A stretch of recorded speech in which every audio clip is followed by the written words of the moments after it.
En 1850, l'égyptologue français Auguste Mariette se rendit sur la terre des pharaons en quête de manuscrits, mais tomba par hasard sur une tête de sphinx qui émergeait des dunes. Après avoir dégagé le sable, il comprit que ce sphinx marquait l'entrée d'une structure souterraine. Quelques mois plus tard, il pénétra finalement dans le Sérapéum de Saqqara. À l'intérieur, il découvrit un gigantesque sarcophage en granit contenant les restes de 64 taureaux. Les scientifiques restent émerveillés par la technologie qu'utilisèrent les anciens Égyptiens pour déplacer ces immenses blocs. Le Sérapéum, construit vers 3000 ans avant notre ère, était une sépulture souterraine dédiée au taureau sacré Apis, vénéré dans l'Égypte ancienne. Il comportait un long corridor de près de 150 mètres, bordé de vastes salles de pierre. Certains sarcophages, pesant jusqu'à 100 tonnes, soit l'équivalent de 50 voitures moyennes, étaient réalisés avec une précision remarquable, présentant des angles parfaits de 90 degrés. Ornés de hiéroglyphes et de gravures, ces pièces détaillaient les récits et l'importance accordée au taureau Apis. Aujourd'hui, seuls 24 sarcophages subsistent. Dans l'Égypte antique, les taureaux Apis occupaient une place prépondérante en raison de leur lien avec le dieu Ptah. Ils étaient perçus comme porteurs de son esprit et de sa sagesse, tout en soutenant le pharaon et son peuple. Les prêtres identifiaient ces taureaux sacrés en recherchant des signes distinctifs. Un triangle blanc sur le front, symbole de lumière divine, une marque dorsale évoquant l'aile d'un vautour, et une forme de scarabée sous la langue, associée à la réincarnation. Lorsqu'un taureau portait ces marques, il était considéré comme élu par Ptah et traité avec vénération. Ces animaux vivèrent dans un temple dédié à Memphis, ville où l'on honorait Ptah, et bénéficièrent des soins les plus attentifs, ainsi que d'offrandes de visiteurs désireux de recevoir leur bénédiction. À leur mort, les taureaux Apis étaient momifiés et honorés avec la plus grande solennité. Lorsque Mariette pénétra dans le Sérapéum, il observa des traces de rouleaux sur le sol des galeries et découvrit 2 treuils horizontaux en bois, chacun muni de 8 leviers. Par la suite, d'autres explorateurs signalèrent la présence de doubles rails. Les chambres funéraires étaient situées à un niveau inférieur au sol du couloir. Pour positionner les sarcophages, les ouvriers remplissèrent ces chambres de sable, permettant ainsi un déplacement en ligne droite. Ensuite, le sable était progressivement retiré, abaissant doucement les sarcophages dans des emplacements parfaitement taillés dans la roche. Une inscription en pierre trouvée dans le Sérapéum mentionnait qu'à l'époque de Ptolémée II, en 247 avant notre ère, il fallait 28 jours pour placer un seul sarcophage avec son couvercle. L'incroyable précision des sarcophages, notamment leurs angles de 90 degrés, s'explique également par les avancées géométriques des anciens Égyptiens. Dès 1850 avant notre ère, ils rédigèrent des traités de géométrie, démontrant qu'ils connaissaient une valeur approximative de pi et savaient calculer le volume d'une pyramide tronquée. Ces compétences avancées en mathématiques expliquent leur capacité, 5 siècles plus tard, à sculpter des surfaces parfaitement planes. Bien que tout cela puisse sembler logique, certains pointent des incohérences. La taille des sarcophages dépasse largement celle des taureaux, alors que les pharaons étaient inhumés dans de petits cercueils, à peine adaptés à leur corps. De plus, ces sarcophages, réalisés en granit avec une précision remarquable, auraient pu être fabriqués en calcaire, un matériau bien plus facile à travailler. Le transport de ces immenses sarcophages semble réalisable en théorie, mais reste complexe. Si une personne pouvait tirer environ 200 kilos, il aurait fallu au moins 250 personnes pour déplacer un seul sarcophage. Or, les tunnels du Sérapéum sont extrêmement étroits, excédant d'à peine 60 cm la largeur des sarcophages eux-mêmes. Il aurait été impossible que des centaines de personnes se serrent dans ces espaces confinés pour tirer les sarcophages. Et quand bien même, comment auraient-elles pu faire pivoter les blocs dans ces étroits couloirs, les abaisser dans leurs niches et les positionner parfaitement au centre? Pourtant, cela a été réalisé pas moins de 24 fois, chaque sarcophage étant impeccablement centré. De surcroît, les chambres étaient recouvertes de poussière, sans aucune trace de suie provenant des lampes, ce qui impliquerait de travailler dans une obscurité quasi totale. La fonction véritable de ces sarcophages pourrait toutefois avoir été différente. Bien avant l'ère des pharaons, les populations locales connaissaient déjà le processus de fermentation. Ce phénomène survient lorsque des micro-organismes, comme les levures, consomment des substances comme l'amidon, produisant ainsi du gaz carbonique et de l'éthanol. Il est donc possible qu'en Égypte ancienne, des aliments tels que l'orge, le pain ou même la viande aient été placés dans ces immenses coffres de pierre, puis scellés hermétiquement à l'aide de lourds couvercles. Ces sarcophages en granit, d'une précision remarquable, étaient pratiquement hermétiques, empêchant toute fuite. Lorsque la levure commençait à agir, elle générait progressivement du gaz carbonique, augmentant la pression interne. Les sarcophages, dotés d'une robustesse exceptionnelle, pouvaient supporter des pressions bien supérieures à celles des pneus de voiture. Sous l'effet de cette compression, les cristaux du granit produisaient une très faible charge électrique. Ce phénomène était possible grâce à la présence de quartz dans le granit, un matériau réactif à la pression.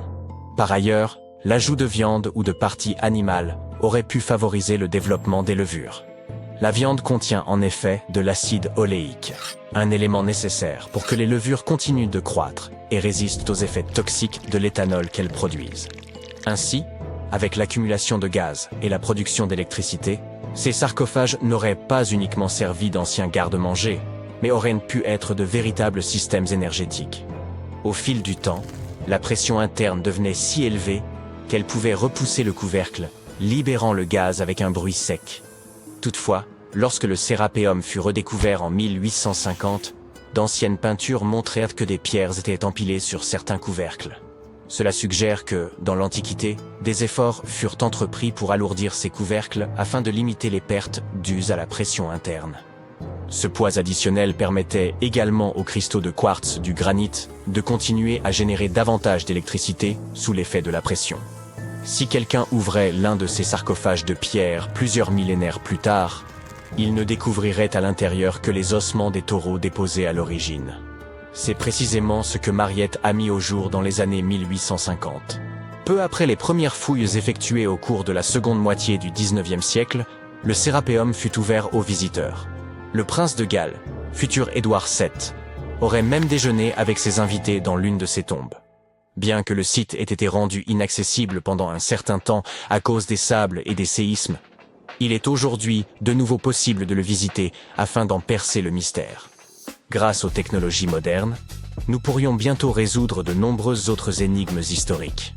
Une équipe de scientifiques du musée Field d'histoire naturelle de Chicago a récemment utilisé un scanner spécifique pour analyser des momies égyptiennes sans les déballer.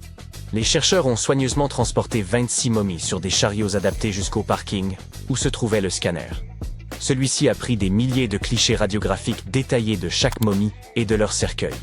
En regroupant toutes ces images, ils ont pu créer des modèles 3D révélant l'intérieur des momies, y compris les squelettes et certains artefacts. Ces images devraient permettre aux archéologues de mieux comprendre les pratiques funéraires égyptiennes, remontant à plus de 3000 ans. Bien que la phase de numérisation ait été réalisée en seulement 4 jours, l'analyse complète des données pourrait prendre jusqu'à 3 ans. Les chercheurs ont néanmoins déjà pu découvrir quelques détails personnels sur certaines momies. L'une des figures momifiées les plus célèbres du musée est Shennet Aa, une aristocrate ayant vécu dans l'Égypte ancienne il y a environ 3000 ans. Elle serait décédée à la fin de sa trentaine ou au début de sa quarantaine. Les embaumeurs avaient inséré du rembourrage dans son cou pour éviter qu'il ne s'affaisse, garantissant ainsi que son corps demeure intact à travers les âges. Ils avaient également placé des yeux artificiels dans ses orbites afin qu'elle conserve une apparence complète dans l'au-delà. Elle avait sécante, cosinus, tangente, sinus, 3,14159. C'était le cri de ralliement du club de trigonométrie à l'époque. Pour tous les autres élèves du cours de mathématiques, des termes tels que sinus, tangente et pi étaient tout simplement déconcertants. Qui les a inventés et pourquoi? Leur seul but était-il de rendre les choses plus difficiles pour les élèves? Eh bien, pas tout à fait. La trigonométrie a été inventée par les anciens Égyptiens. Ils avaient besoin de ces connaissances pour construire leurs pyramides, et ils ont fait du bon travail.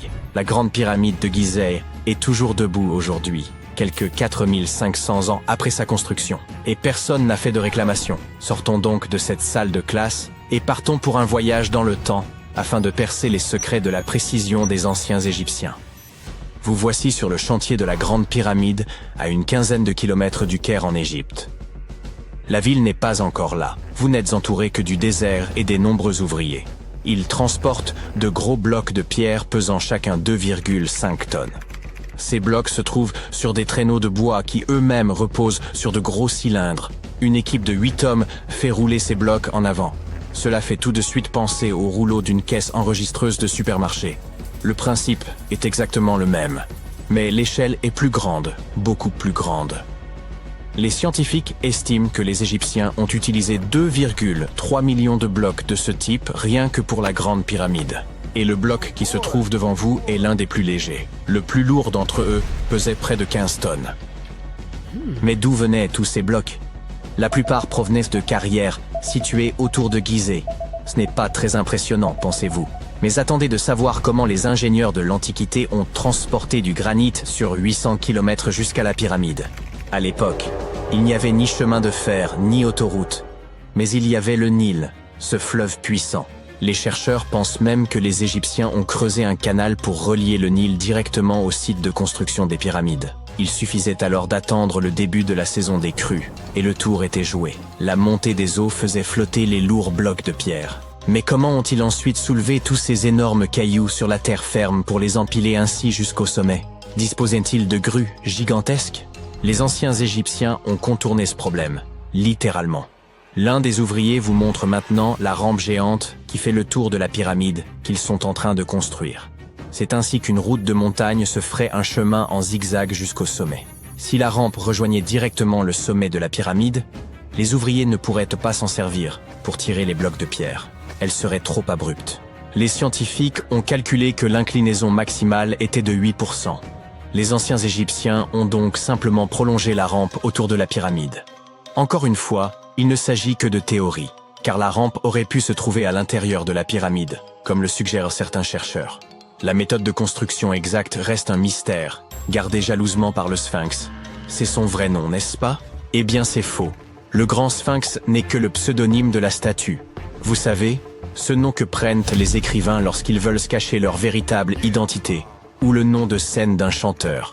Le véritable nom du Sphinx, traduit de l'égyptien, signifie Horus à l'horizon. C'était le nom de la divinité égyptienne du ciel. Le mystère ne s'arrête pas là. Un homme passe devant vous avec un seau de peinture. Il va ajouter une touche de couleur au grand Sphinx. Les chercheurs ont trouvé des taches de cette couleur rouge à côté de son oreille. Il s'agit d'une peinture très résistante, qui a tenu pendant des milliers d'années. Vous vous tenez maintenant en face du Sphinx. Vous levez les yeux. Il est très grand, n'est-ce pas? 20 mètres, pour être précis. Résistez à l'envie de prendre un selfie. Allez, vous pouvez le faire. Vous remarquez maintenant autre chose. On dirait que le Sphinx se trouve au centre d'un triangle géant. C'est l'un des côtés de la Grande Pyramide. Et non, vos yeux ne vous jouent pas des tours. Le Sphinx se trouve vraiment au centre de la face latérale de la pyramide. C'est ici que les mathématiques entrent en jeu. Une pyramide a 4 faces, appelées faces latérales. Il y a aussi une 5e face, la base, mais elle n'est pas visible. C'est, vous l'avez deviné, la face cachée.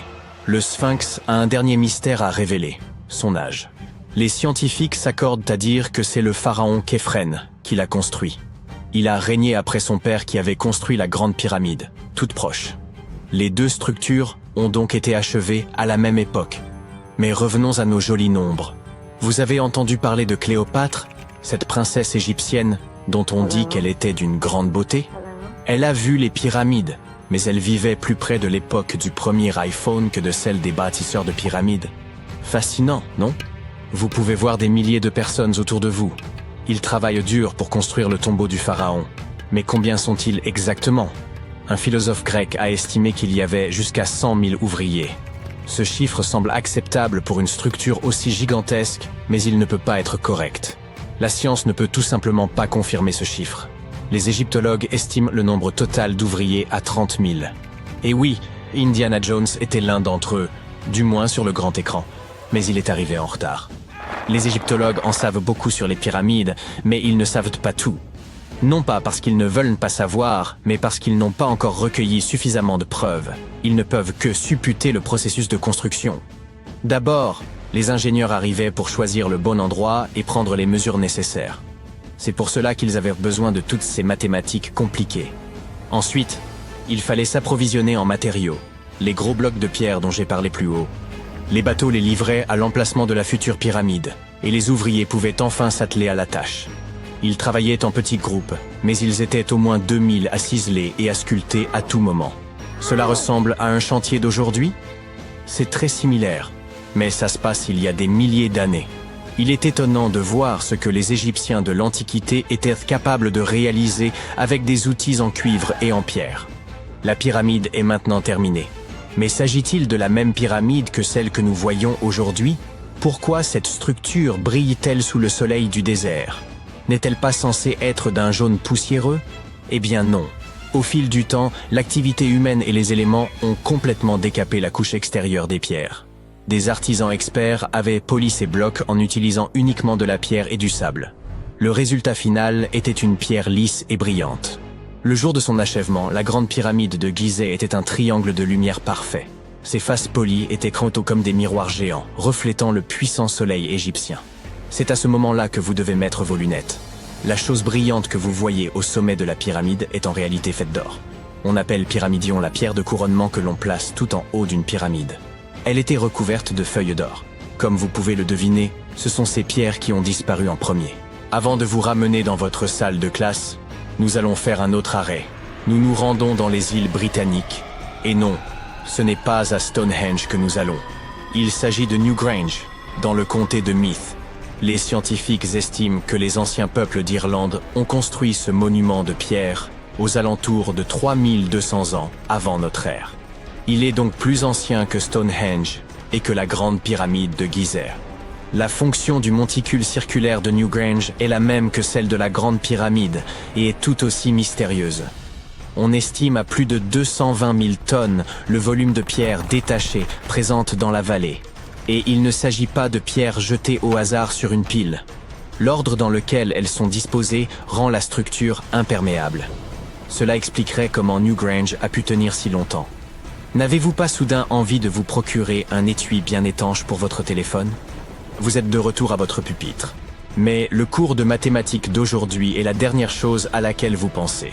Vous pensez à la grandeur des pyramides égyptiennes.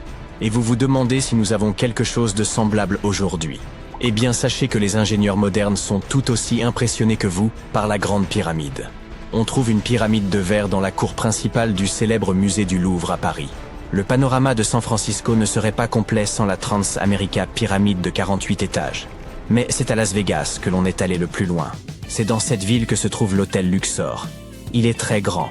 C'est même la 3e plus grande pyramide de la planète. Et devinez ce qui se trouve juste devant. Oui, une réplique du Sphinx. Elle mesure 33,5 mètres de haut, soit 2 étages de plus que celle de Gizeh. Eh oui, tout est plus grand à Las Vegas. Si une question continue de dérouter les archéologues de nos jours, c'est bien celle-ci. Comment les anciens Égyptiens ont-ils édifié ces pyramides monumentales? D'après ce que nous savons à ce jour, leurs moyens semblaient plutôt limités, notamment en ce qui concerne les outils et les matériaux nécessaires à la construction. Bien que nous ne disposions toujours pas d'une réponse pleinement convaincante, certaines théories fascinantes méritent d'être examinées. Parmi ces hypothèses, l'une des plus crédibles évoque une méthode ingénieuse employée par les Égyptiens. Imaginez un instant, ils auraient ainsi bâti une rampe inclinée et sinueuse, composée de briques, de terre et de sable, entourant progressivement la pyramide en construction. Au fur et à mesure que l'édifice gagnait en hauteur, ils auraient simplement ajusté la taille et l'étendue de cette structure. Une méthode ingénieuse qui rappelle un jeu de Jenga antique. Mais alors, comment parvenaient-ils à hisser ces blocs de pierre colossaux jusqu'au sommet? Selon Hérodote, l'éminent historien grec de l'Antiquité, ils auraient eu recours à des traîneaux, des rouleaux et des leviers, transformant ainsi le chantier en une gigantesque épreuve de force collective. Toujours d'après ces récits, il aurait fallu pas moins de 20 années pour achever la pyramide de Khéops, ce chef-d'œuvre emblématique. Hérodote ne s'arrête pas là. Il avance un chiffre stupéfiant, affirmant que 100 000 hommes auraient donc participé à cet incroyable projet. A-t-on engagé l'ensemble de la population égyptienne? Probablement pas. Mais il est plausible que la majorité de ces ouvriers ayant été des paysans mobilisés durant la période de crue du Nil, lorsque les travaux agricoles étaient suspendus. Une organisation ingénieuse adaptée au cycle naturel du fleuve. Les archéologues contemporains ont toutefois apporté des nuances à cette vision. Vers la fin du XXe siècle, des découvertes ont révélé que la main-d'œuvre pourrait avoir été bien moins nombreuse et davantage spécialisée. Au lieu des 100 000 ouvriers supposés, une équipe d'environ 20 000 travailleurs permanents, assistés par un personnel de soutien incluant boulangers, médecins et quelques prêtres, aurait suffi à mener à bien cet exploit architectural. Une autre théorie, pour le moins audacieuse, avançait que les pyramides auraient été bâties de haut en bas. Selon cette hypothèse, ces édifices monumentaux n'auraient été à l'origine que de simples collines isolées servant de carrières. Les pierres en auraient été extraites progressivement, et au fil du temps, des ingénieurs successifs auraient remodelé ces collines pour leur donner la forme des pyramides emblématiques que nous admirons aujourd'hui. Avant de rejeter cette idée comme une pure fantaisie, certains y voyaient une part de plausibilité. Après tout, des collines isolées existent bel et bien dans certains cas, laissant entrevoir une légère possibilité de vérité dans cette hypothèse. Que ce soit à travers la construction de rampes ou des techniques de travail ingénieuses, une chose demeure incontestable. Ces pyramides continuent de fasciner l'histoire et d'alimenter notre imagination. En évoquant les mystères de l'Égypte ancienne, il y a aussi cet immense obélisque inachevé, un vestige intrigant qui suscite de nombreuses interrogations parmi les scientifiques quant à sa méthode de façonnage. Certains pensent que nos ancêtres auraient eu recours à des pilons manuels pour accomplir ce travail colossal. Un spécialiste propose toutefois une interprétation différente. En examinant attentivement les motifs laissés par l'outil utilisé, il souligne une caractéristique intrigante. Les parois des tranchées entourant l'obélisque affichent des stries régulières et bien alignées, ce qui semble improbable si ces marques résultaient uniquement de coups portés par des mains humaines. Selon cet expert, ces striations horizontales sont typiques d'un outil mécanique effectuant des pauses régulières tout en retirant la matière. Mais ce n'est pas tout. Imaginez un outil oscillant d'avant en arrière contre les parois de la tranchée, évacuant les débris pour empêcher un rétrécissement progressif. Dans ce scénario, cet outil aurait pu imprimer des stries horizontales particulières aux endroits où il exerçait une pression contre les parois latérales. Cela semble être de la technologie de pointe, n'est-ce pas? Et devinez quoi? Il est peu probable que les Égyptiens de la 18e dynastie aient eu accès à un savoir-faire aussi avancé. Un autre égyptologue renommé, lors de ses explorations, a également découvert plusieurs perceuses à carottes. Bien que les véritables mèches de forage en soient absentes, sa collection renferme des vestiges curieux de carottes en calcaire, en albâtre et même en granit. Les Égyptiens ne se contentèrent cependant pas de ces constructions impressionnantes. En réalité, ils furent les génies à l'origine du miroir portatif. Oui, ce petit miroir que l'on utilise quotidiennement pour inspecter notre apparence. Mais voici l'astuce. Ces miroirs étaient de véritables œuvres d'art. Ils étaient ornés d'inscriptions et de figures décoratives. Ce n'est pas tout. Les Égyptiens prenaient grand soin de leur apparence. Ils comprenaient l'importance de l'hygiène personnelle et de soigner leur image. Dans leur quête de dents éclatantes, ils ont inventé les brosses à dents et le dentifrice. Les problèmes dentaires étaient fréquents à l'époque et leur sourire n'était pas forcément d'un blanc immaculé. L'art dentaire n'était pas leur domaine de prédilection, vous comprenez? Peut-être que leurs esprits étaient plus accaparés par la construction des pyramides. Cela dit, ces anciennes recettes de dentifrice étaient loin d'être inintéressantes. L'une des concoctions les plus originales incluait du sel-gemme, de la menthe, des pétales d'iris séchés et du poivre. Quelques dentistes ont eu le courage de tester cette formule et, à leur surprise, elle s'est révélée assez efficace. De la cendre broyée était incluse dans une autre recette pour préparer une pâte nettoyante pour les dents. Mais l'absence de menthe laissait quelque peu à désirer en matière de fraîcheur. C'est alors que les Égyptiens ont eu l'idée brillante d'inventer les premiers bonbons pour la laine. Ils fabriquèrent des pastilles à base d'épices chauffées, comme la cannelle, qu'ils mêlaient à du miel. Passons maintenant à l'art de la décoration intérieure, à la mode égyptienne. Ils ont véritablement élevé l'ornementation à un tout autre niveau. Bien que la décoration du mobilier ait pris naissance en Mésopotamie, les Égyptiens l'ont sublimée. Ils ont misé sur une grande variété de couleurs et ont même créé des papiers de différents grammages. Et n'oublions pas ces petits tapis d'appoint que nous possédons tous chez nous aujourd'hui. Devinez qui en a eu l'idée? Eh bien, les Égyptiens. Ils utilisèrent la plante de papyrus, extrêmement versatile, pour tisser ces tapis douillets. Et en parlant de tendance, les Égyptiens étaient de grands amateurs de bibelots. Ils possédaient toute une collection de petites figurines représentant des chats, des chiens et des personnages humanoïdes. Ces statues étaient fabriquées dans divers matériaux, allant de la boue séchée au soleil jusqu'à l'or. Tout dépendait de votre richesse. L'agriculture occupait une place de choix dans la société égyptienne, et ils comprenaient bien que l'eau propre était essentielle pour leur culture et leurs bêtes. C'est pourquoi ils ont mis au point des inventions et des techniques visant à garantir la fertilité de leurs terres et le bien-être de leurs plantes. Ils ont d'abord eu l'idée brillante d'utiliser des charrues tirées par des bœufs. Il existait deux types de charrues, lourdes et légères. La charrue lourde labourait en profondeur, creusant de grands sillons, tandis que la charrue légère suivait, aérant la terre. Mais ce n'était pas tout. Après le labourage, les Égyptiens brisaient les mottes de terre et semaient les graines.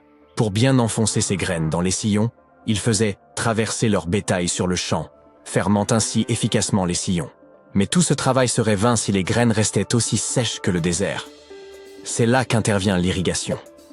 Les Égyptiens étaient si compétents dans ce domaine que d'autres civilisations, comme les Grecs et les Romains, ont été forcés d'adopter leur méthode. Maintenant, changeons de sujet et plongeons dans l'architecture splendide de l'Égypte ancienne. Ces bâtisseurs n'étaient pas seulement des experts en agriculture, ils étaient aussi des maîtres architectes. Ils ont construit des canaux raffinés pour acheminer l'eau vers les fermes et villages, et croyez-nous, ils savaient comment embellir ces canaux. Imaginez-vous flâner le long d'un canal bordé de structures décoratives. Le pharaon Ramsès II, surnommé le Grand, était un véritable prodige en matière de construction. L'une de ses créations les plus impressionnantes se trouve à Abou Simbel. Ce temple a été conçu de façon à ce que, 2 fois par an, le soleil pénètre directement dans le bâtiment pour illuminer la statue du pharaon. Et n'oublions pas l'encorbellement. Sans cette merveille architecturale, des structures aussi impressionnantes que la pyramide de Khéops n'auraient jamais vu le jour. Nous sommes en 1898, et tu participes à des fouilles à Saqqara. Cet endroit, situé non loin du Caire, regorge de tombes anciennes et de pyramides.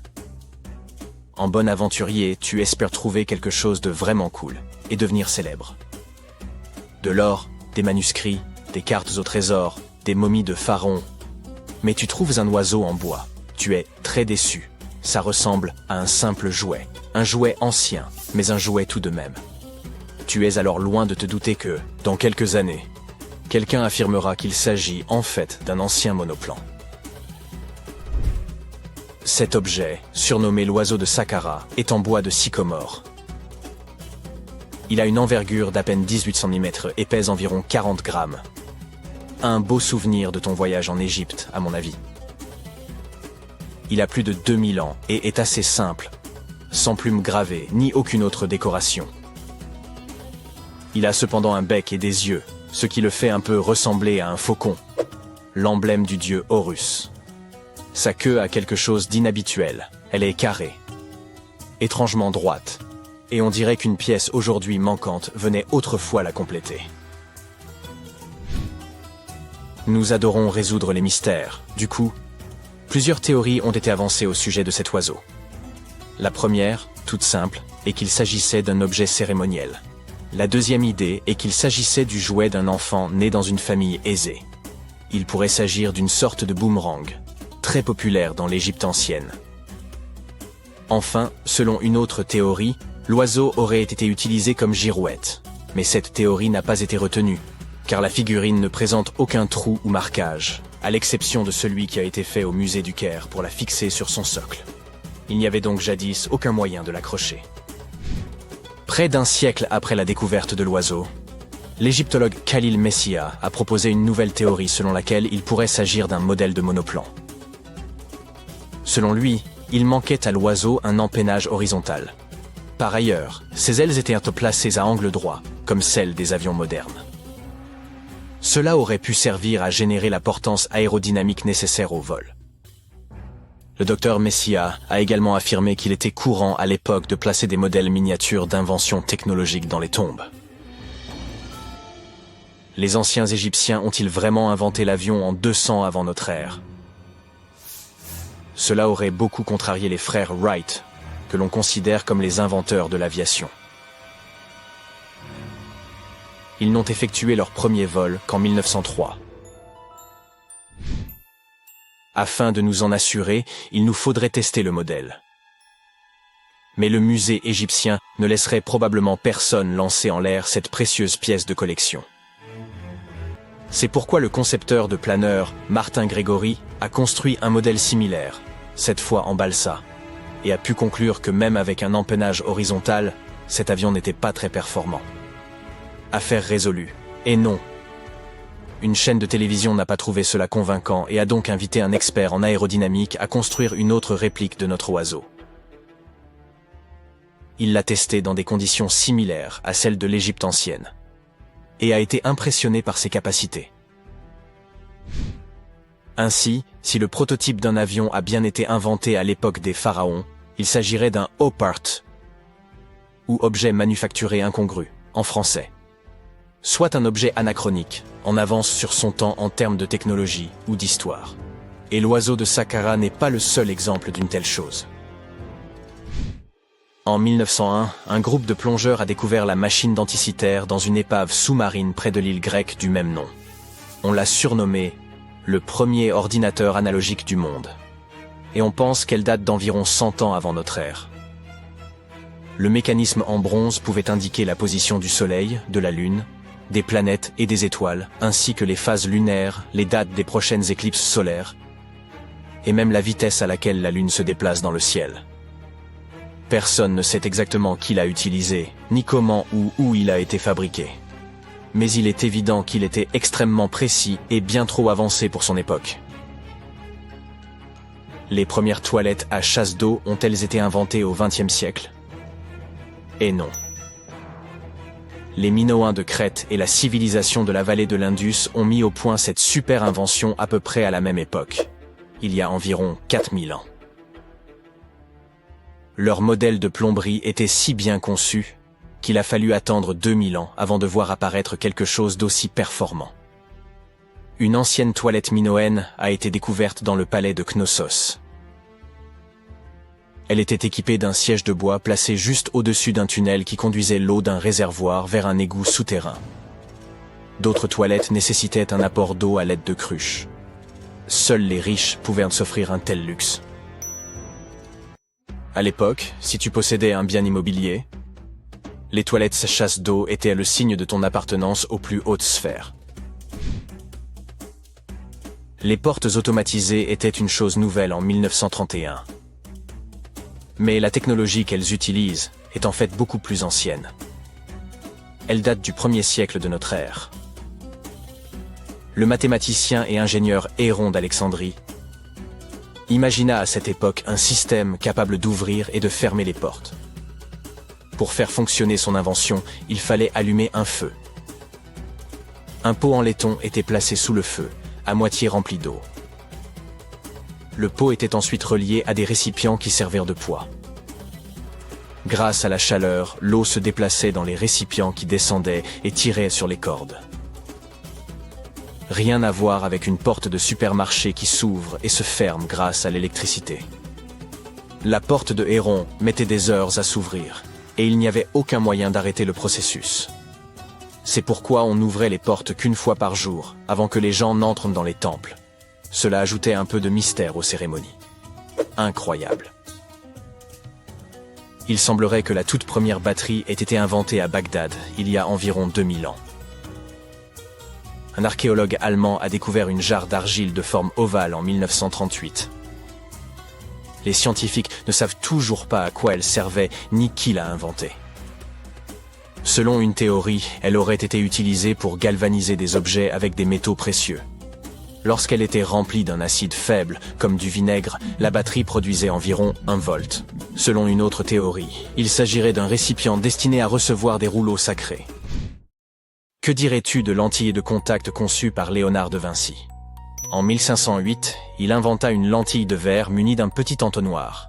Il n'y avait qu'à verser de l'eau à l'intérieur, et cela améliorait la vision. Mais ce n'était pas super pratique. 100 ans plus tard, René Descartes décida d'améliorer cette idée. On dit lentilles de contact, parce qu'elles sont censées entrer en contact avec les yeux, tu vois? Ce tube de verre rempli de liquide permettait une meilleure vision. Mais il était hélas impossible de cligner des yeux. 2 siècles et demi plus tard. La technologie du verre permit aux scientifiques de concevoir des lentilles qui s'inséraient dans l'œil et permettaient même à leurs porteurs de cligner des yeux. Une belle invention. Toutefois, ces lentilles étaient fabriquées en verre soufflé et l'œil ne pouvait pas respirer. Une 50aine d'années plus tard, les concepteurs adoptèrent le plastique, plus léger, incassable et résistant aux rayures, même si les lentilles couvraient encore l'œil entièrement. Ce n'est qu'en 1948 qu'un certain Kevin Tuohy ponça une lentille en plastique et se rendit compte qu'elle restait en place, même en ne couvrant que la cornée. Imagine-toi vivre dans le Londres du 19e siècle et avoir besoin d'envoyer un message à New York. Cela prenait alors une dizaine de jours. Du coup, lorsqu'en 1858 les délais passèrent de quelques jours à quelques heures, ce fut une véritable révolution. Le premier message fut envoyé par la reine Victoria elle-même, grâce à un câble télégraphique transatlantique qui passait sous l'océan. Hélas, cette invention ne survécut que quelques semaines. Et il fallut attendre des années pour qu'on puisse à nouveau s'en servir. Combien de temps s'est-il écoulé entre l'émergence du tout premier ordinateur et l'apparition des machines modernes? Le premier ordinateur électronique reconnu fut l'ENIAC, Electronic Numerical Integrator and Computer, mis au point en 1945 par des chercheurs américains. Cependant, une machine plus ancienne précède l'ENIAC, la machine à différence, conçue par l'ingénieur britannique Charles Babbage en 1822. Ainsi, l'histoire des ordinateurs remonte à plus de 2 siècles. Tel aurait été le point de départ si, au début du XXe siècle, des plongeurs n'avaient donc pas mis au jour un dispositif vieux de plus de 2 millénaires. En 1900, un groupe de plongeurs prospectait la Méditerranée entre la Crète et le Péloponnèse, à la recherche d'éponges. Au lieu de cela, ils mirent au jour des épaves chargées de trésors. Ce fut l'une des découvertes archéologiques majeures de cette époque. Parmi les vestiges gisaient des sculptures grecques en marbre ainsi que divers objets anciens. Les plongeurs repérèrent aussi un étrange bloc de pierre, gros comme un livre, qui termina, comme tout le reste, dans un musée. Quelques mois plus tard, les archéologues entreprirent d'examiner cette pierre et mirent au jour un artefact inattendu, contenant des engrenages de bronze. Cela causa un profond étonnement, car, selon les connaissances établies, un tel mécanisme ne pouvait exister dans la Grèce antique, les techniques de l'époque n'ayant jamais permis un tel degré de complexité. Les chercheurs entamèrent l'étude de cet objet singulier sans parvenir à en comprendre la nature. Baptisé machine denticitaire, il fit l'objet de recherches pendant plus d'1 siècle. Sa grande fragilité compliquait l'analyse. Après avoir reposé des millénaires sous la mer, l'ensemble était gravement endommagé, au point que ses composants internes se désagrégèrent au moindre contact.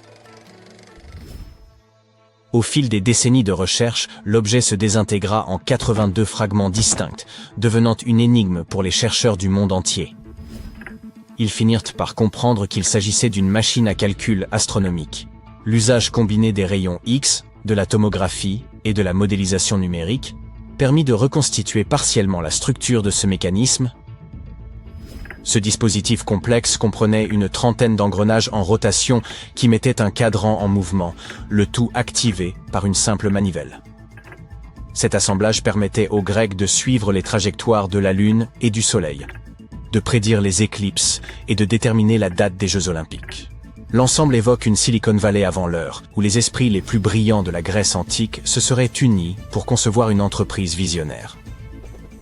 La machine denticitaire atteste que certaines civilisations anciennes possédaient déjà de solides connaissances astronomiques et des outils avancés pour étudier les astres. Pour l'époque, il ne s'agissait pas d'un simple dispositif, mais d'un véritable ordinateur. L'utilisateur y saisissait des données et l'appareil lui livrait un résultat à l'issue de calculs élaborés.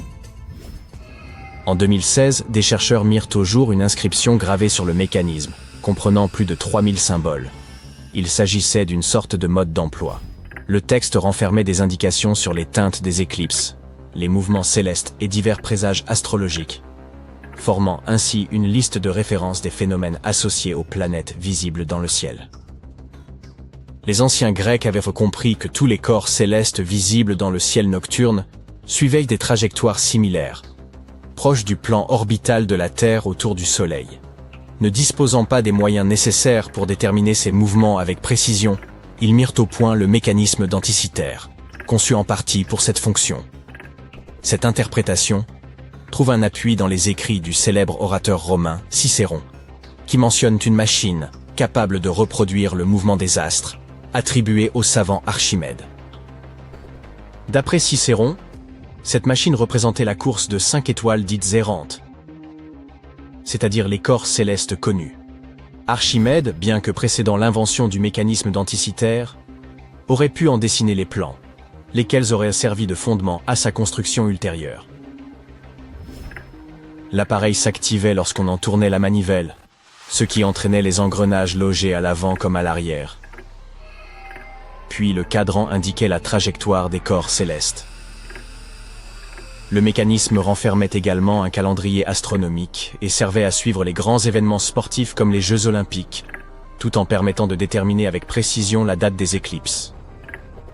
Il s'agissait vraisemblablement d'un précieux outil d'organisation, réservé aux savants ou aux citoyens fortunés de la Grèce antique. Ce qu'il y a de plus surprenant, c'est que son concepteur semble y avoir intégré une fonction modifiant les propriétés d'observation, selon la position géographique de l'observateur. Cela implique que les astronomes de l'Antiquité devaient saisir des coordonnées distinctes d'une région à l'autre pour obtenir des résultats exacts. Aujourd'hui, les ordinateurs de la NASA accomplissent toutes ces tâches. Ces engins sophistiqués, valant plusieurs millions, reposent sur l'électricité, des circuits, des processeurs et une multitude de composants. Et pourtant, les Grecs avaient atteint des résultats comparables, il y a 2 millénaires, à l'aide de ce petit instrument.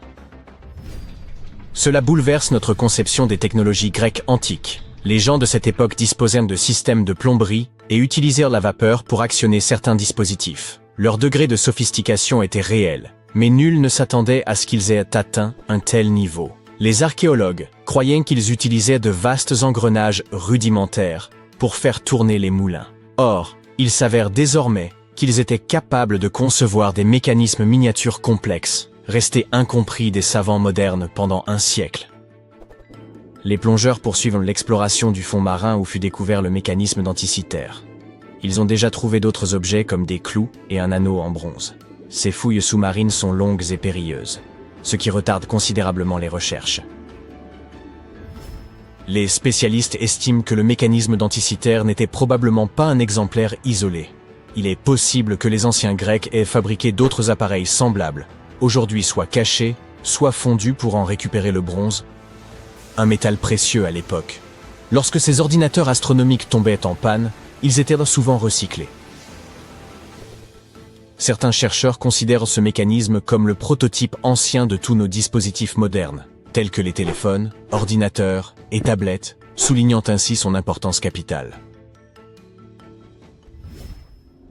Par ailleurs, avez-vous déjà entendu parler de l'odomètre? Cet instrument mesure la distance parcourue par un véhicule. S'il est aujourd'hui numérique, il était mécanique à l'origine et fut inventé par les Grecs anciens. Selon certaines sources, Archimède lui-même aurait participé à sa création.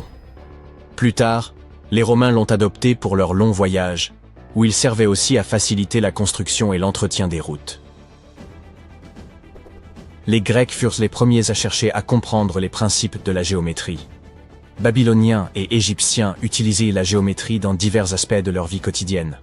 Pourtant, ce sont les Grecs qui appliquèrent un raisonnement logique pour définir les règles et formules que nous employons encore aujourd'hui. Archimède remarqua ainsi qu'un corps solide, immergé dans l'eau, déplaçait une quantité d'eau équivalente à son volume. Et connaissez-vous le serment d'Hippocrate? Ce texte est récité solennellement par chaque nouveau médecin avant de commencer à exercer. Pour nous, la confidentialité entre patients et médecins, ainsi que le devoir constant du médecin de guérir et sauver des vies, semblent évidents. Pourtant, ces principes ont été établis par Hippocrate, célèbre médecin de la Grèce antique. Outre ce serment renommé, Hippocrate fut l'un des premiers à accomplir une avancée scientifique majeure en médecine. Jadis, les maladies étaient perçues comme des châtiments divins. Mais Hippocrate démontra qu'elles résultaient de causes naturelles, et que le corps humain pouvait réagir différemment à celles-ci. Cette vérité, qui paraît aujourd'hui incontestable, fut découverte par les anciens Grecs dès 460 avant notre ère. Aristote fut pour sa part le premier à affirmer que la Terre était une sphère. Grâce à sa poétique, nous bénéficions aujourd'hui de films, de séries et de spectacles. Les Grecs posèrent les bases du théâtre sous sa forme actuelle, et Aristote rédigea les premières règles dramatiques connues, lesquelles servent encore aux réalisateurs et scénaristes pour captiver leur public. Les auteurs grecs composèrent des œuvres de tout genre, telles que tragédies, satires et comédies. Ces créations ont largement façonné la culture occidentale, ce qui explique pourquoi de nombreux metteurs en scène contemporains aiment remettre en scène ces pièces anciennes. et cela ne représente qu'une fraction des nombreuses inventions grecques. Ainsi, il ne semble pas illogique qu'ils aient pu concevoir le mécanisme d'Anticythère. Le 30 octobre 1759, les habitants du Moyen-Orient ont été réveillés en sursaut par un tremblement de terre. Des fissures sont apparues sur les murs de leur maison, les toits ont commencé à s'effondrer. Les gens sont sortis en courant de leur maison et se sont rassemblés dans des zones dégagées. Mais à cause des fortes secousses, ils continuaient à perdre pied et à tomber. Un mois plus tard, un autre tremblement de terre s'est produit qui s'est avéré être encore plus fort. Des arbres ont été brisés, des maisons se sont effondrées, des fissures profondes sont apparues dans le sol. La catastrophe a duré 2 minutes.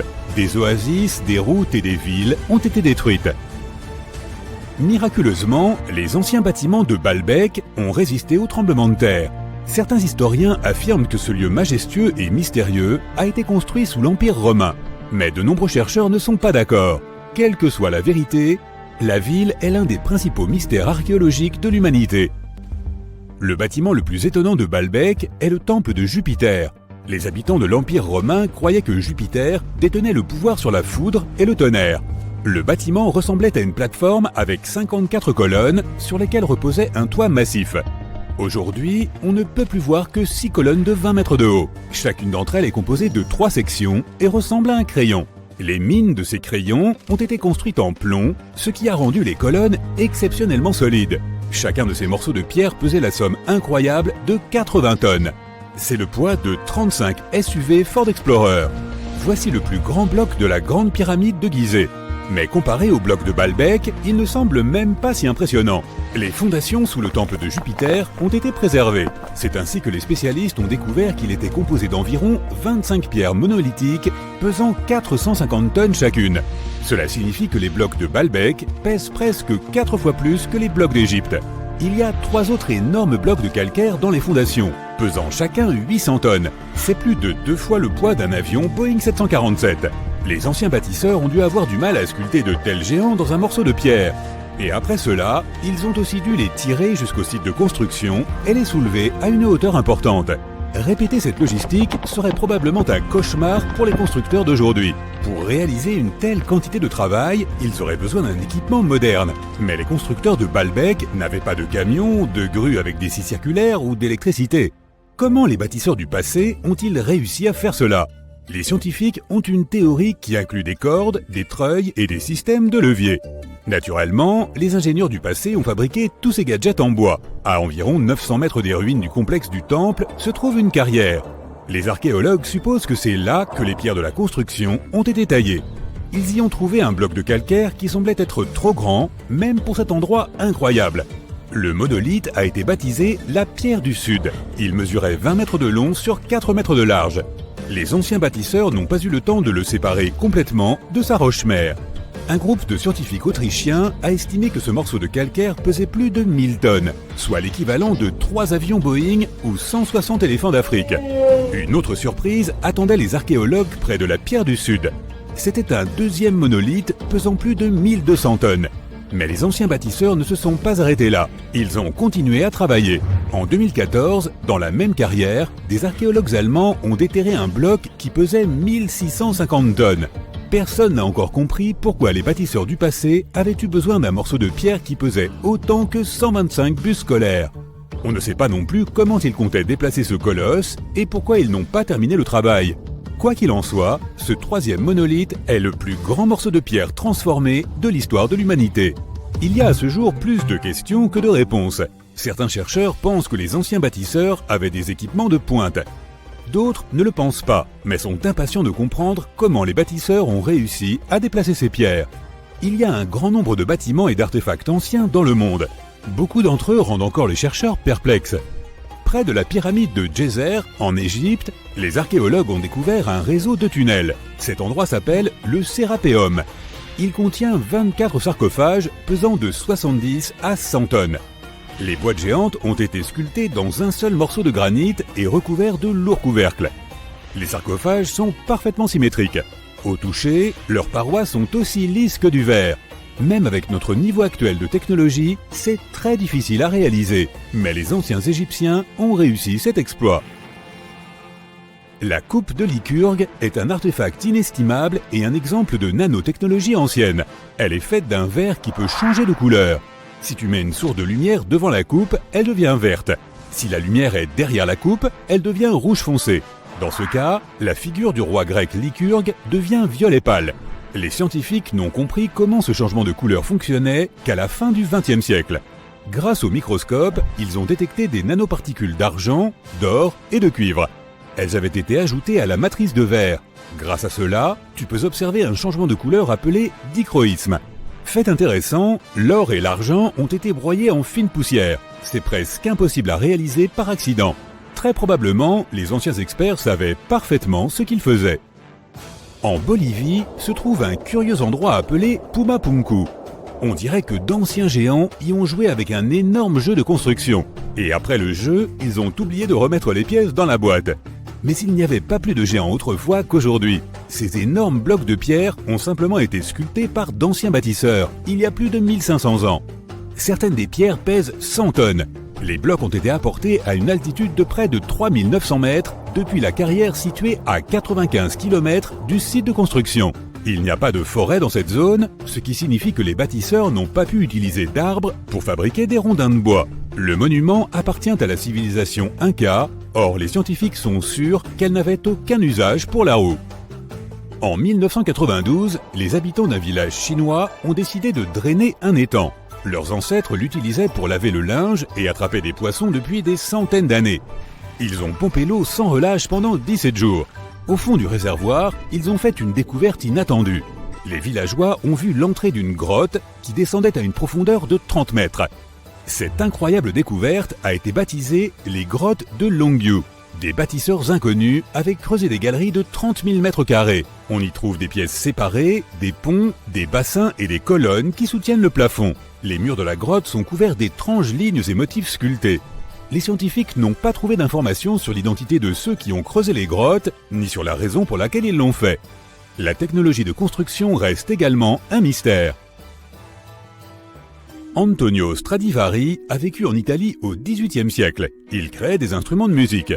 Plus de 600 de ses œuvres ont survécu jusqu'à aujourd'hui. 500 d'entre elles sont des violons. L'un de ces instruments a été vendu aux enchères pour 16 millions de dollars. Les violons fabriqués par ce maître ont un son clair et profond. Les chercheurs n'arrivent pas à comprendre pourquoi les instruments de Stradivarius produisent des sons si uniques. Peut-être est-ce dû au vernis que le maître a utilisé pour recouvrir les violons. La réponse se trouve peut-être aussi dans le bois dont sont faits les instruments. À l'époque, l'Europe avait un climat froid. À cause de cela, le bois est devenu plus dense, et les instruments qui en étaient faits avaient un son particulièrement agréable à l'oreille. Dans la ville indienne de Delhi, il y a un pilier de 7 mètres de haut. Il pèse 6 tonnes et demie et est composé à 98% de fer forgé. Le pilier vieux de 1600 ans ne présente aucun signe de rouille ni de dégradation. Les scientifiques pensent que si le monument est si bien conservé, c'est grâce au climat sec et à la composition chimique du métal qui l'a rendu résistante à la corrosion. Et pourtant, les chercheurs ne savent pas comment les forgerons ont réussi à fabriquer un pilier en fer qui ne craigne pas la rouille. Cela semble être un exploit difficile, même pour les métallurgistes modernes. Le rocher Al-Nasla est divisé en deux parties par une fente parfaitement droite. Chaque bloc rocheux repose sur un petit piédestal. Certaines personnes... Pendant plus de 3000 ans, personne n'a su que cet endroit existait. Et puis, tout d'un coup, des archéologues qui faisaient des fouilles près d'Alexandrie ont découvert quelque chose de vraiment surprenant. Une ville égyptienne oubliée.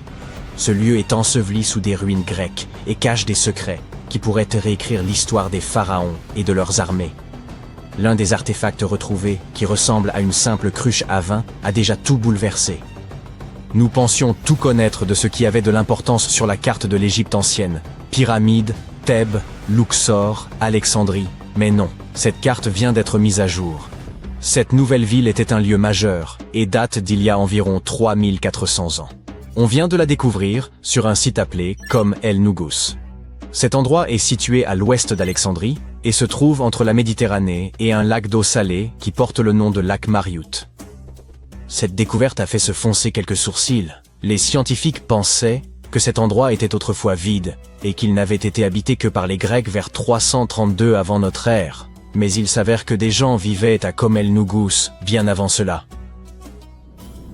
Alors que les archéologues fouillaient ces ruines grecques, ils ont remarqué quelque chose d'inattendu. Des murs en briques crues. Oui, vous savez, comme pour les pyramides, le genre de choses que les Égyptiens construisaient à l'époque du Nouvel Empire. Ces briques de terre crues sont faites de boue, d'argile, de sable et de paille. Ces ingrédients étaient mélangés avec de l'eau et séchés au soleil, pas cuits. Les Égyptiens les ont utilisés pendant des milliers d'années pour construire des maisons, des temples, des palais. Et oui, les pyramides. Bien sûr, d'autres civilisations ont également utilisé les briques de terre crue, mais celles dont se servaient les Égyptiens ont quelque chose de particulier. Ils utilisaient la paille qui poussait dans leur région, différents styles de disposition et de mortier. C'est ce qui a permis aux experts de comprendre que les Égyptiens étaient présents à Khom-el-Nougus. Ce seul fait a surpris la communauté scientifique. Mais ensuite, ils ont trouvé d'autres choses. Toute une rue, des structures enterrées, et même un temple construit par Ramsès le Grand lui-même. Son nom parle de lui-même. Ce gars fut l'un des pharaons les plus célèbres de toute l'histoire du royaume. Il a régné sur l'Égypte ancienne pendant 66 ans, a mené de grandes batailles, et il adorait construire toutes sortes de choses, comme ce temple. Les gens l'aimaient tellement que les pharaons suivants ont littéralement prétendu être lui et ont inscrit son nom sur leurs bâtiments. C'est alors que les archéologues ont compris qu'ils n'étaient pas en train d'examiner de simples briques dans un village. C'était toute une ville enfouie. Ils se sont immédiatement mis à creuser davantage. Et il s'est avéré que tout ça avait été finement planifié. Le lieu avait été construit avec beaucoup de soin. Les rues avaient des drains pour empêcher la pluie de venir détériorer les murs en briques crues. Il y avait aussi de petites chapelles funéraires avec des inscriptions dédiées aux soldats. Cela suggère que cet endroit était peut-être une base militaire. Et cela change énormément de choses. Dans l'Égypte ancienne, quand l'armée arrivait, c'était pour une raison. Alors, de quoi s'agissait-il? Protection, conquête, contrôle de quelque chose d'important. Dans le cas de cette ville, on pense que c'est le vin, l'eau et le commerce, à la lisière du désert, qui avaient fait marcher l'armée. Le plus fou, c'est que nous ne connaissons pas encore exactement l'ampleur de ce site. L'équipe n'en a découvert qu'une partie jusqu'à présent. Il pourrait y avoir des fortifications, des entrepôts, des bâtiments administratifs et plus de structures religieuses et royales sous toute cette terre. Nous ne savons pas non plus comment cette ville s'appelait dans les temps anciens. Son nom est encore enterré, mais on pourrait le découvrir un jour, peut-être à l'intérieur d'un mur, peut-être sur un parchemin, peut-être sur une autre cruche cassée. L'un de ces pichets s'est déjà avéré être une merveille fascinante. Un morceau de peau en céramique, appelé amphore, portait un sceau royal pressé dessus, et ce sceau portait le nom de Méritaton. La princesse Méritaton n'était pas n'importe qui. Elle était la fille aînée de la reine Néfertiti et une des sœurs aînées du roi Toutankhamon. Oui, c'est exact, Néfertiti et Toutankhamon ont bien leur place dans cette histoire. Tout cela s'est déroulé environ un siècle avant que Ramsès le Grand ne construise l'un de ses temples ici. Il semble que la ville ait été fondée à l'époque d'un autre pharaon, le pharaon Akhenaton, époux de la reine Néfertiti, père de la princesse Méritaton et du futur roi Toutankhamon. Ce gars, Akhenaton, était un peu imprévisible. C'était le genre de personne qui devient vraiment bizarre quand il s'agit de ses lubies. Il essaya de changer complètement la religion de l'Égypte, forçant tout le monde à adorer le disque solaire, Aton, au lieu des divinités habituelles. En gros, il dit à tout le royaume que leur mythologie était fausse, et qu'à partir de maintenant, il n'y aurait plus d'Osiris, plus de Thoth ni de Seth, seulement la lumière brute du soleil. Eh oui, cette époque porte le nom de période amarnienne. Et il s'est donné à fond. Il a changé son nom, construit une toute nouvelle capitale, Amarna, au milieu du désert, redessiné des temples, réécrit des hymnes, et même interdit les images religieuses traditionnelles. Même l'art est devenu fou à l'époque. Les gens ont commencé à avoir des têtes allongées, des bourrelets ventraux, et toute cette humanité et vulnérabilité fut gravée dans la pierre. C'était délibérément bizarre. Il voulait montrer que les membres de sa famille n'étaient pas des dieux parfaits, mais des vaisseaux humains de lumière divine. Tout le monde devait sourire maladroitement et faire semblant, parce qu'il était le pharaon, après tout. Le plus farfelu, c'est qu'après son règne, son fils Toutankhamon a inversé tout ce qui était lié au disque solaire. Il a littéralement changé son nom de Toutankhaton, ce qui signifie « image vivante de l'Aton ». Le disque solaire, en Toutankhamon, ce qui signifie « image vivante d'Amon », l'une des grandes divinités anciennes. Le roi Toutankhamon a donc ramené les anciennes divinités rouvert les temples et effacé autant que possible l'héritage d'Akhenaton. On dirait que sa famille n'aimait pas vraiment le culte du soleil, après tout. Pendant ce temps, cette cruche de vin découverte montre que la ville était probablement active, prospère et pleine de vie, à l'époque d'Akhenaton. Et c'est énorme. Jusqu'à présent, il n'y avait aucune preuve que ses idées et projets révolutionnaires s'étendaient jusqu'au nord. La cruche montre également que les vignobles et la production de vin existaient au nord du royaume. Le vin était vraiment une affaire de grande importance, justifiant l'établissement d'une base militaire. La princesse Méritaton a très probablement utilisé cette cruche. Tout comme son frère, elle est née sous le signe du soleil et fut nommée d'après celui-ci. Son nom, également orthographié Méritaton, signifie « bien-aimé de Laton ». En tant que fille aînée du pharaon et de sa reine, née en plein milieu de changements religieux radicaux, elle a été élevée pour accomplir les devoirs d'une future reine. Dès ses premières années, elle marchait dans les temples aux côtés de sa mère Néfertiti, secouant le sistre lors de rituels solennels. Elle était présente lorsqu'Akhenaton a établi sa capitale, Amarna. Il aimait clairement sa famille. Le visage de Méritaton fut gravé sur ses murs de pierre plus que celui de quiconque. Dans chaque temple, dans chaque scène sacrée, son visage apparaît et vénéré. Les événements deviennent flous dans l'histoire après le décès de son père. Le trône vacillait. Le roi Toutankhamon était très jeune, âgé de seulement 9 ans, lorsqu'il a dû assumer ses nouvelles responsabilités. Méritaton semble avoir été un bref intermède entre son père et son jeune frère. Elle a épousé un homme du nom de Smenkhkare.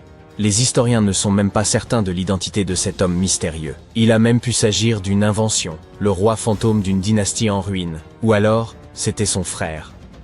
Quelle que soit la vérité, ces deux-là ont pris le pouvoir et ont régné ensemble pendant un certain temps. Méritaton a obtenu le titre de grande épouse royale, un titre d'un pouvoir immense. Mais Smenkhkare a été un souverain de très courte durée. Il est décédé après environ 1 an seulement. Certains historiens émettent l'hypothèse que Méritaton était la véritable dirigeante, la pharaone informelle, car son frère était encore trop jeune.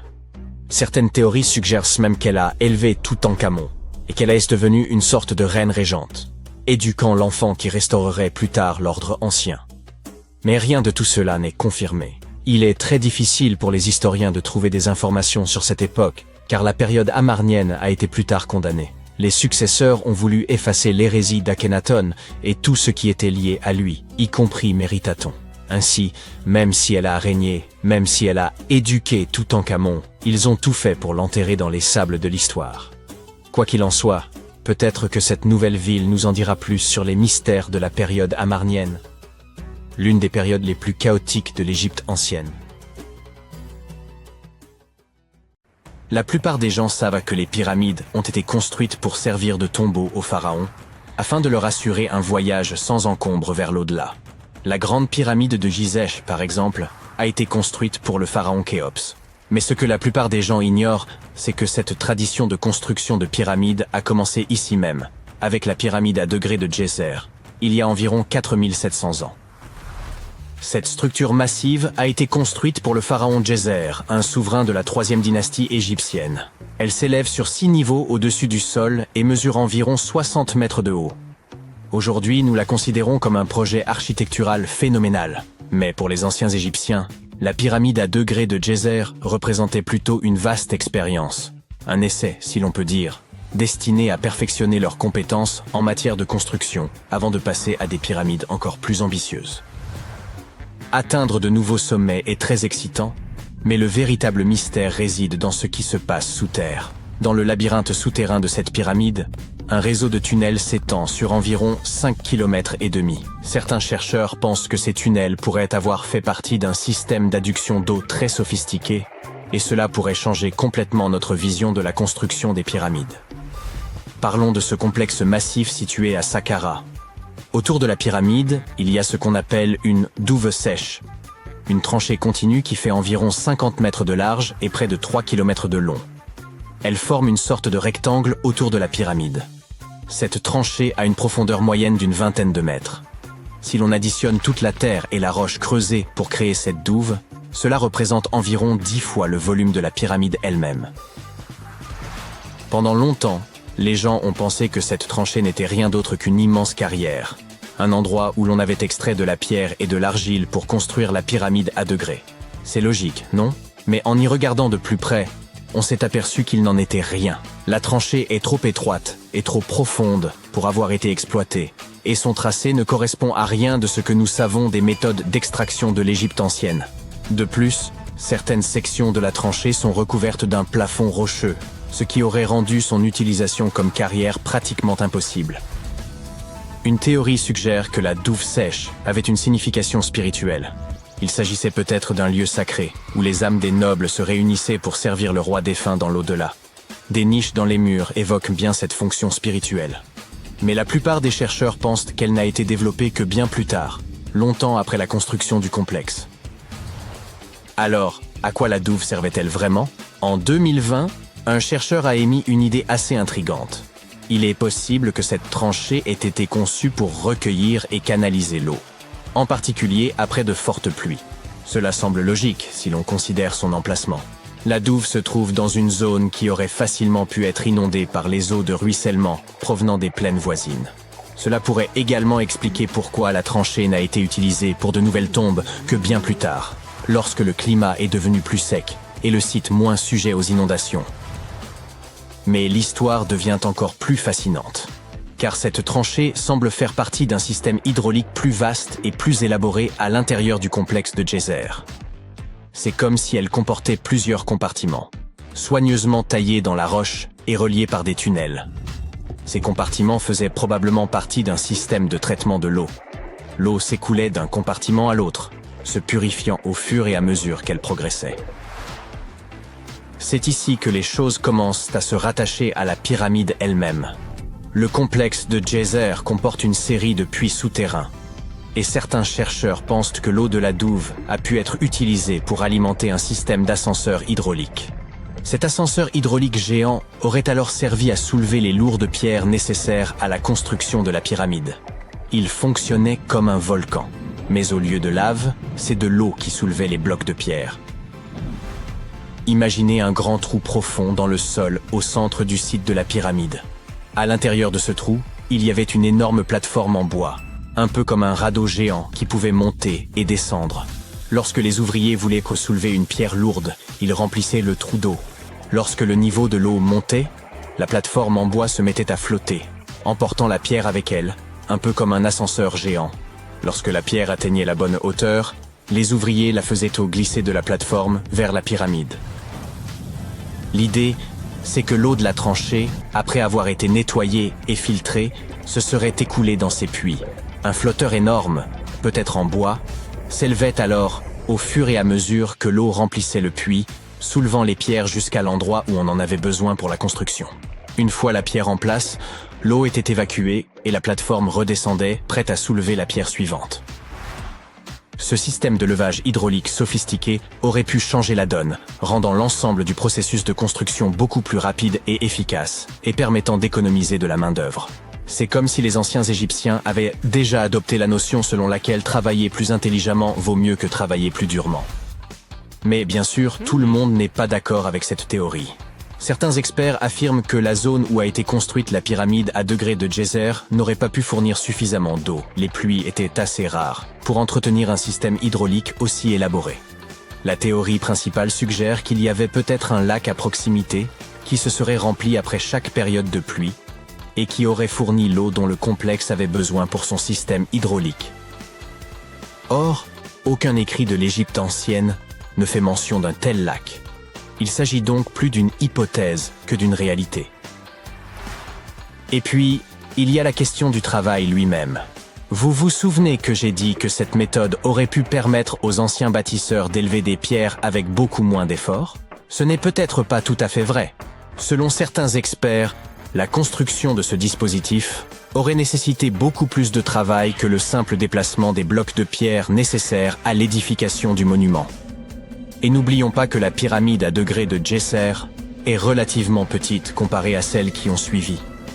Les pierres utilisées pesaient en moyenne 300 kg chacune, ce qui n'est rien comparé aux blocs de plus de 2,5 tonnes utilisés plus tard pour la pyramide de Khéphren. S'il nous faut complètement écarter cette théorie de l'ascenseur hydraulique, il nous reste à expliquer comment cette pyramide a été construite. Pour répondre à cette question, nous devons revenir un peu en arrière et parler des plans d'origine. Avant que la tombe de Djeser ne devienne une pyramide, l'idée était de construire un simple mastaba. Ce type de tombeau était assez courant dans les périodes antérieures. Une structure rectangulaire à toit plat avec des côtés inclinés. Mais une fois le mastaba original terminé, ils auraient décidé de l'agrandir un peu en ajoutant quelques couches supplémentaires. Ils auraient ensuite ajouté d'autres couches jusqu'à ce que la construction atteigne 6 niveaux distincts, chacun plus petit que le précédent. Et ils auraient probablement fait tout cela en soulevant ces lourdes pierres à l'aide de passerelles, et non d'un ascenseur hydraulique. Nous ignorons encore beaucoup de choses sur la pyramide à degré de Djeser. Des recherches supplémentaires sont certainement nécessaires pour comprendre comment ce système fonctionnait, ou s'il a même existé. Mais l'idée d'utiliser de l'eau pour construire une pyramide apporte une nouvelle dimension à notre compréhension de l'ingénierie de l'Égypte ancienne. Cela nous rappelle avec force à quel point ces bâtisseurs étaient intelligents et ingénieux, mettant à profit les ressources naturelles dont ils disposaient pour créer l'un des monuments les plus emblématiques de l'histoire.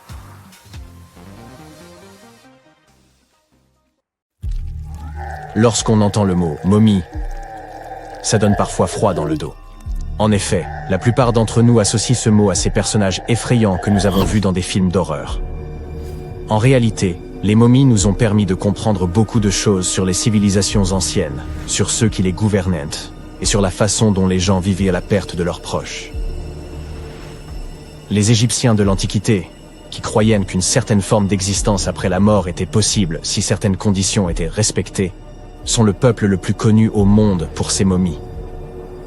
Ceux-ci préservaient effectivement les corps humains par le biais du processus de momification et plaçaient les momies dans des tombeaux équipés, un peu comme s'il s'agissait d'appartements. Pourquoi ce peuple y croyait-il? Eh bien, parce que la plupart étaient profondément liés à leur environnement naturel.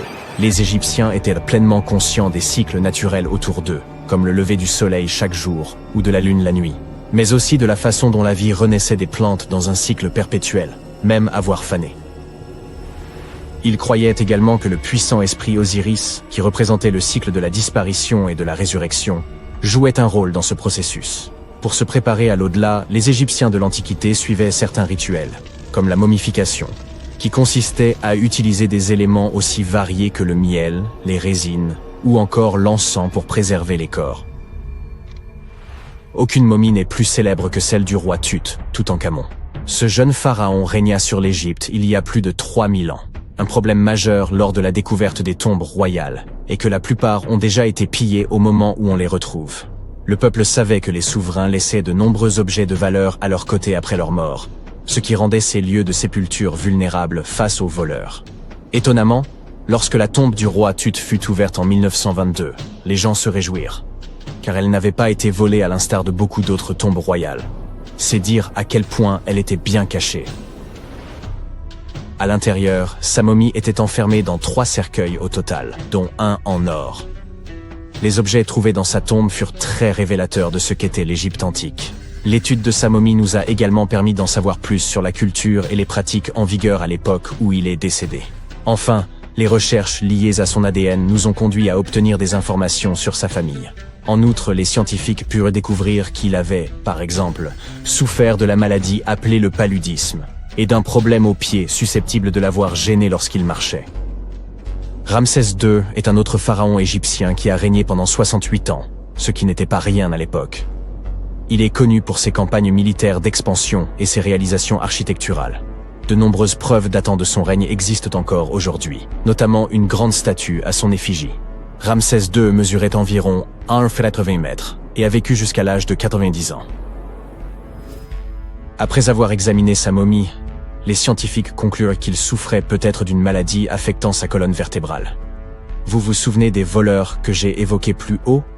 C'est probablement à cause de ces derniers que Ramsès II termina dans le cercueil ordinaire d'une collection secrète de momies royales à Deir el-Bahari, qui a été redécouverte en 1881. Heureusement, les archéologues purent l'identifier, car ses voyages avaient été consignés sur ce qui l'enveloppait. Le processus de momification était très fastidieux. En effet, dans l'Égypte antique, la momification pouvait durer jusqu'à 70 jours. Une personne dédiée prononçait un discours très spécifique, tout en manipulant délicatement le corps et en le séchant à l'aide d'une sorte de sel appelé natron. On utilisait également du lin et de la résine pour que le corps paraisse plus vivant et pour l'envelopper dans un tissu.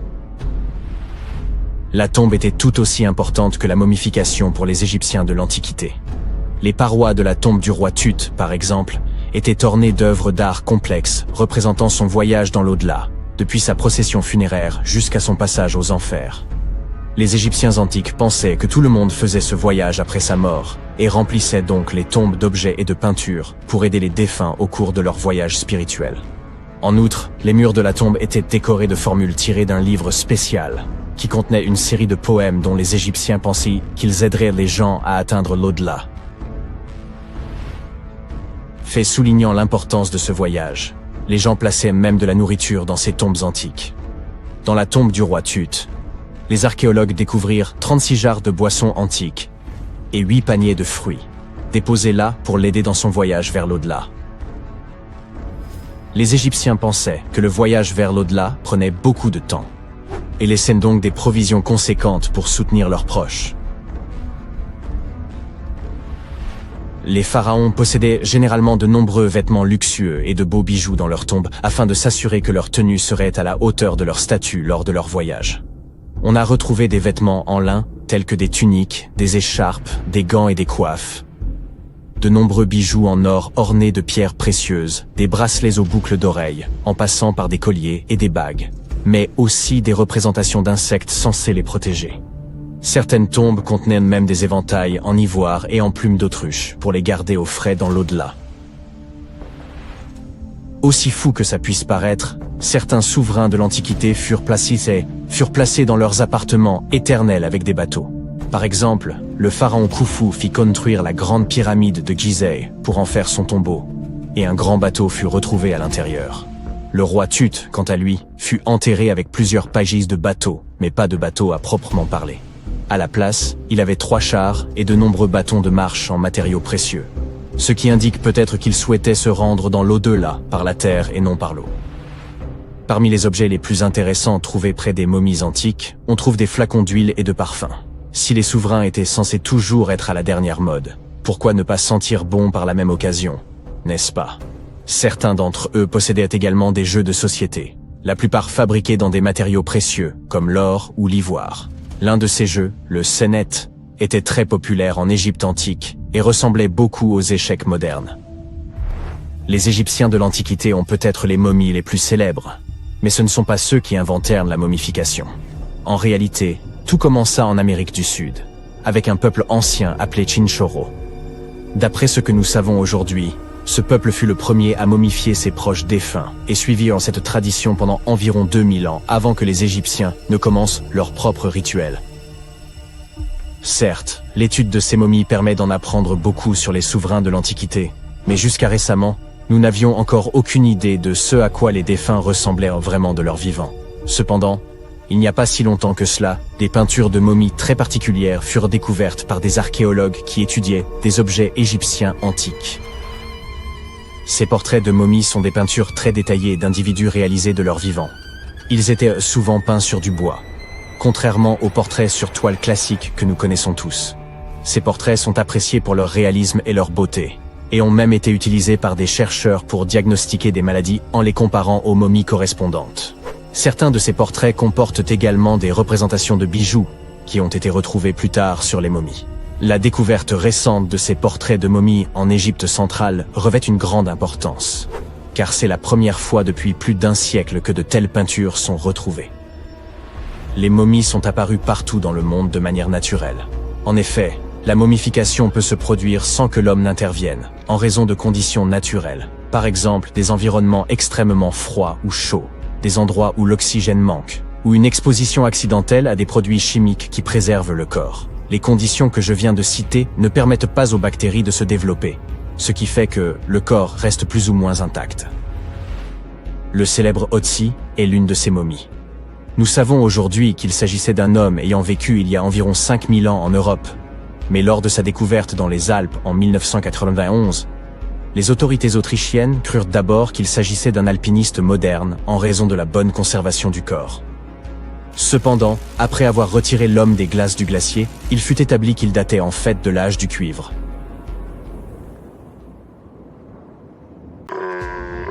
Peu de civilisations sont aussi énigmatiques que l'Égypte ancienne.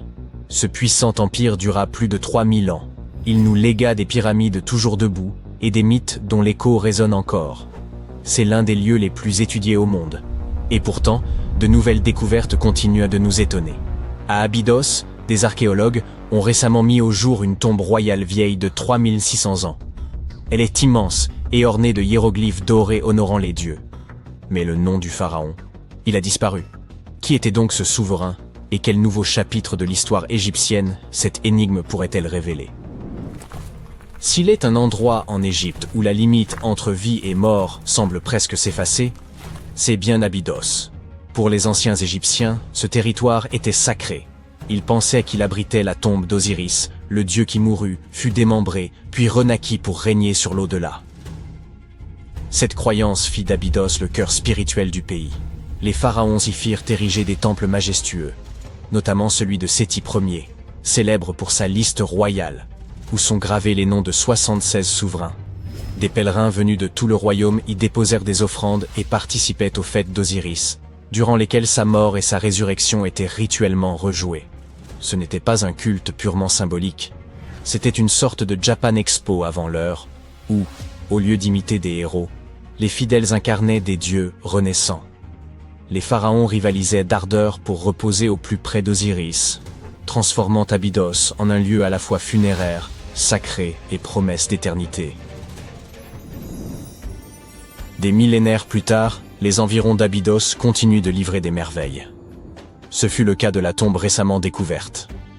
Au début de 2025, une équipe conjointe d'archéologues égyptiens et américains entreprit des fouilles sous une éminence rocheuse appelée la montagne d'Anubis.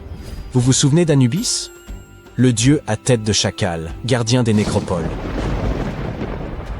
À 7 mètres de profondeur, ils découvrirent une sépulture royale longtemps dissimulée. Hélas, malgré des siècles de secrets, les pillards en avaient depuis longtemps dérobé les trésors. Mais tout montrait qu'elle appartenait à une figure d'importance. Comme dans un vaste manoir vide dont on devine encore l'opulence de son ancien occupant. La chambre funéraire comportait des voûtes en briques crues, hautes de plus de 5 mètres, la taille d'une girafe femelle debout. Pour un édifice vieux de 36 siècles, l'ensemble demeurait prodigieux. Et pourtant, connaissant le génie architectural des anciens Égyptiens, rien ne saurait vraiment surprendre. Aucun trésor n'a été retrouvé, aucun masque d'or, et plus tragique encore, aucun nom. Le cartouche qui aurait dû révéler l'identité du roi était illisible. Or, les tombes égyptiennes affichaient presque toujours le nom de leur occupant. Dans l'Égypte antique, un cartouche n'était rien de moins qu'une large étiquette ovale entourant, en hiéroglyphes, le nom du souverain. C'était une sorte de laissez-passer royal valable, dans ce monde comme dans l'autre. Sans lui, l'âme ne pouvait franchir les portes de l'au-delà. Car pour les Égyptiens, le nom, le reine, ne servait pas seulement à distinguer un individu, mais constituait l'essence même de son être. Tant que son règne survivait, l'esprit demeurait vivant. Être oublié, c'était subir un sort pire que la mort. Une âme sans nom ne pouvait poursuivre son voyage éternel. C'est pourquoi les cartouches se trouvaient partout, sur les temples, les obélisques, les bijoux, les statues et les parois funéraires. Leur rôle dépassait la simple inscription. Ils maintenaient la présence du pharaon visible en tout lieu. Imaginez bâtir une tombe monumentale pour que des visiteurs, 3600 ans plus tard, y pénètrent en se demandant « c'était qui déjà ?» Situation peu glorieuse, assurément. Voilà pourquoi il n'est pas absurde d'imaginer ce souverain anonyme hantant ses pilleurs à jamais. Le cartouche, en vérité, avait une portée considérable. L'un des exemples les plus célèbres provient de la tombe de Thoutmôsis III. Sa chambre funéraire et son sarcophage étaient littéralement façonnés dans la forme d'un cartouche, faisant de l'ensemble un symbole architectural vivant de son nom. Heureusement, dans la tombe récemment découverte, tout n'avait pas disparu. À l'entrée, peints dans des reflets d'or, se tenaient 2 gardiennes bien connues, les déesses Isis et Nephthys. Isis, magicienne, avait rassemblé les membres d'Osiris et lui avait rendu la vie.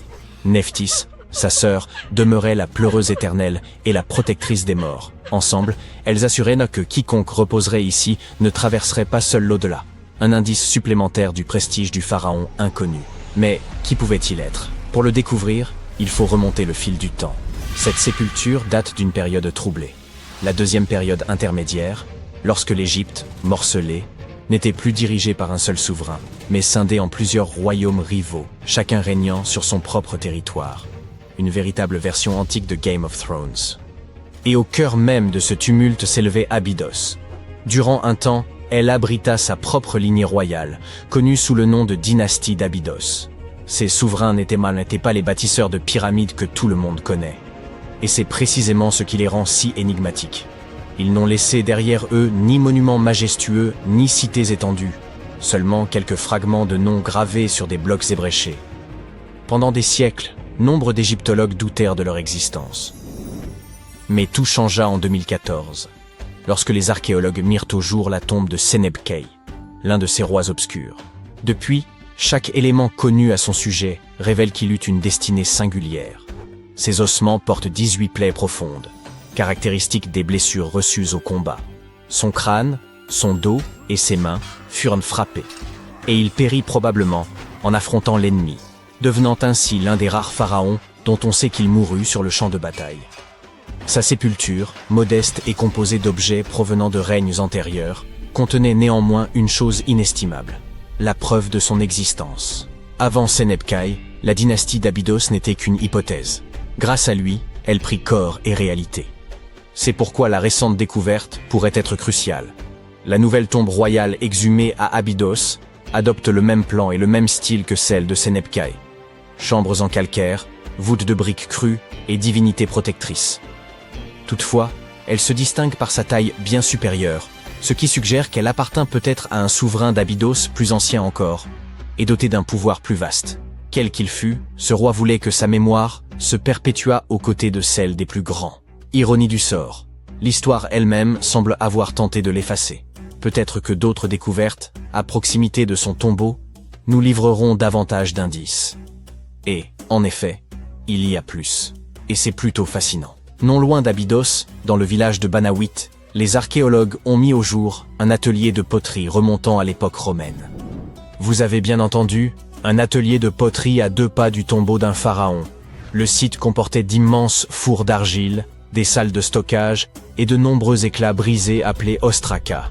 Ces tessons faisaient office de notes anciennes, à ceci près qu'au lieu de listes de courses, ils portèrent des reçus en grec et en démotique égyptien, de menus registres de transactions quotidiennes, des traces qu'on ne s'attendrait guère à trouver auprès d'un roi d'une dynastie oubliée. Ces potiers ont peut-être manqué une belle occasion. Au lieu de graver des reçus fastidieux, ils auraient mieux fait de vendre des tasses à l'effigie d'Osiris et des figurines d'Anubis pour les pèlerins et les voyageurs. Mais ce n'est pas tout.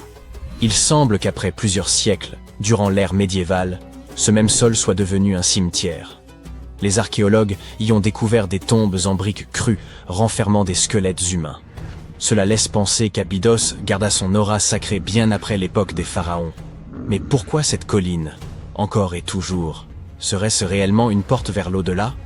Après tout, c'est ici même que l'on disait que reposait Osiris. Cette croyance, persistante comme une ombre, traversa les millénaires avec une force suffisante pour attirer aussi bien les rois antiques que les familles médiévales. Les rites changeaient, mais le sol demeurait sacré. Cela dit, rendons justice aux Romains. Ils n'étaient pas là pour vénérer Osiris, mais pour façonner des poteries. L'histoire d'Abydos est loin d'être close. Les fouilles se poursuivent, et nul ne sait ce que l'avenir révélera. Les archéologues disposent aujourd'hui d'outils semblables à des lunettes à rayons X pour le désert. Chaque balayage pourrait révéler une chambre secrète ou, avec un peu de chance, restituer son règne perdu à notre pharaon sans nom. Je dois avouer m'être étrangement attaché à percer ce mystère, alors espérons...